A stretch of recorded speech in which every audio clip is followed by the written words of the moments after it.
अमरावती शहरातील नेहरू मैदान परिसरातील बंद अवस्थेत असलेल्या ऐतिहासिक लाल डब्बा शाळेवर आणि मैदानावर अखेर मनपाच्या अतिक्रमण विभागाने आणि सिटी कोतवाली पोलिसांनी संयुक्तपणे मोठी धडक कारवाई केली आहे। रात्री 12 वाजता सुरू झालेल्या या कारवाईमुळे संपूर्ण परिसरात एकच खळबळ उडाली असून शेकडो घुमंतूचा तात्काळ पलायन झाल्याची माहिती समोर आली आहे। अमरावती शहरातील नेहरू मैदान परिसरात गेल्या अनेक दिवसांपासून बंद पडलेल्या लाल डब्बा शाळेच्या इमारतीवर घुमंतूचा मोठ्या प्रमाणात कब्जा झाला होता। या प्रकरणामुळे परिसरात अस्वच्छता, अतिक्रमण आणि सुरक्षेचा गंभीर प्रश्न निर्माण झाला होता। सिटी न्यूजने या प्रकरणावर सखोल रिपोर्ट प्रसारित केल्यानंतर प्रशासनाने याची गंभीर दखल घेतली आणि अखेर 26 मेच्या रात्री मोठी संयुक्त कारवाई करण्यात आली।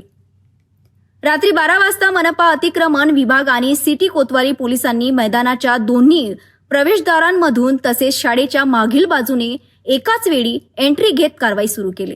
पोलिसांची हालचाल आणि मोठा बंदोबस्त पाहून अंदाजे 200 ते 250 घुमंतूंनी तात्काळ तेथून पलायन केले आणि आसपासच्या परिसरात विखुरले गेले।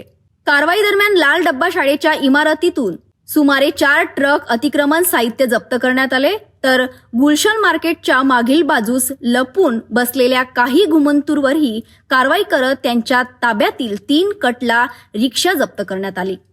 पलायन केलेल्या घुमंतूंना नंतर पोलिसांनी वाहनांमध्ये बसवून राजुरा बेडा परिसरात सोडले। या संपूर्ण कारवाई दरम्यान कोणताही विरोध झाला नाही।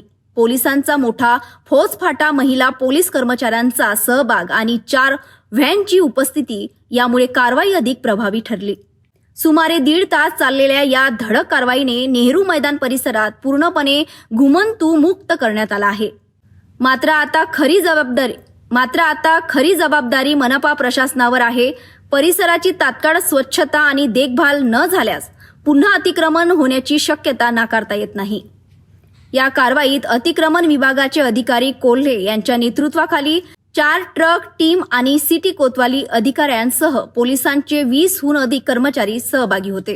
परिसरातील ही कारवाई तात्पुरता दिलासा देणारी ठरली असली तरी आता पुढील टप्प्यात प्रशासन किती तत्परतेने स्वच्छता आणि पूर्ण विकासाचे काम करते याकडे सर्वांचे लक्ष लागले आहे। अन्यथा ही समस्या पुन्हा डोके वर काढण्याची शक्यता नाकारता येत नाही।